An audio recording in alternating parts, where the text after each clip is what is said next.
नमस्कार जी, मैं वीएन फिर एक बार आप लोगों का दरबार। दर्शक, कैंसर, जी हाँ, कैंसर पर हमला करने के लिए प्रतिरक्षा प्रणाली को सक्रिय करने वाली एक नए उपचार ने उन्नत हॉजकिन लिम्फोमा के लिए जीवित रहने की दर को प्रभावशाली 92% तक बढ़ा दिया है, जो संभावित रूप से इस बीमारी का इलाज के लिए एक नया मानक स्थापित करता है।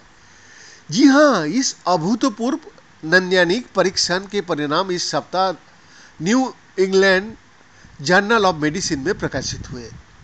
दर्शक, हॉजकिन लिम्फोमा एक दुर्लभ प्रकार का कैंसर है जो रक्त और प्रतिरक्षा प्रणाली को प्रभावित करता है, जो आमतौर पर युवा लोगों में ही होता है। ये अभिनव उपचार वर्तमान उपचारों से जुड़े दीर्घकालिक दुष्प्रभावों को कम करने के आशा प्रदान करता है, जैसे कि द्वितीयक कैंसर और हृदय और फुस्फुसियों स्थितियां। हम 20 साल से 30 साल बाद इस समूह के रोगियों में स्तन कैंसर के मामले में कमी, बांझापन में कमी, हृदय रोग में कमी देखेंगे। University of Rochester medical centre के बिलमोट कैंसर इंस्टीट्यूट के निदेशक जोनाथन फीडबैक एमडी एमएमएससी, जिन्होंने अध्ययन का नेतृत्व किया, उन्होंने कहा, दर्शक, हॉजकिन लिम्फोमा के लिए मानव देखभाल, जिसमें आमतौर पर सबसे कम उम्र के रोगियों में कीमोथेरेपी और अक्सर विकिरण चिकित्सा शामिल होती है, कि उपचार दर पहले से ही 80% से अधिक है। लेकिन 20% लोग जो ठीक नहीं हो पाता है, उनके सामने एक लंबा रास्ता है, फीडबैक ने कहा। इस अध्ययन का लक्ष्य इलाज की दर में सुधार करना था, साथ ही साइड इफेक्ट और दीर्घकालिक विषाक्तता को कम करना था, और यही बात इसे एक अभूतपूर्व वैज्ञानिक परीक्षण बनाती है।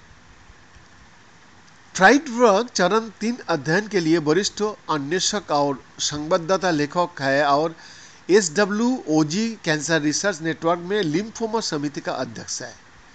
जी हाँ, स्वाक की एक बड़ी टीम ने नेशनल कैंसर इंस्टीट्यूट द्वारा वित्त पोषित नेशनल क्लिनिकल ट्रायल नेटवर्क के हिस्से के रूप में ये शोध किया है। फ्राइडबर्ग ने कह रहा है, ये परीक्षण सहकारी समूह प्रणाली की शक्ति का एक उदाहरण है।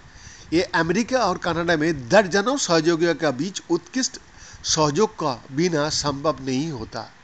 उन्होंने प्रथम लेखक एलेक्स हेरेरा एमडी, जो लॉस एंजल्स स्थित एक बड़े कैंसर अनुसंधान और उपचार केंद्र सिटी ऑफ होप में लिम्फोमा विभाग का प्रमुख है, वरिष्ठ जैव सांख्यिकीविद माइकल लेम्प्लैक पीएचडी और हंगली ली एमएस, जो सिएटल स्थित फ्रेंड हच कैंसर सेंटर में है, तथा कारा केली एमडी, जो रासबेल पार्क कॉम्प्रिहेंसिव कैंसर सेंटर में बाल चिकित्सा ऑन्कोलॉजिस्ट है, और सरन कैस्ट्रोलेना एमडी एमएससी, जो एमोरी विश्वविद्यालय विभिन्न और बिशिप कैंसर इंस्टीट्यूट में बाल चिकित्सा ऑन्कोलॉजिस्ट है।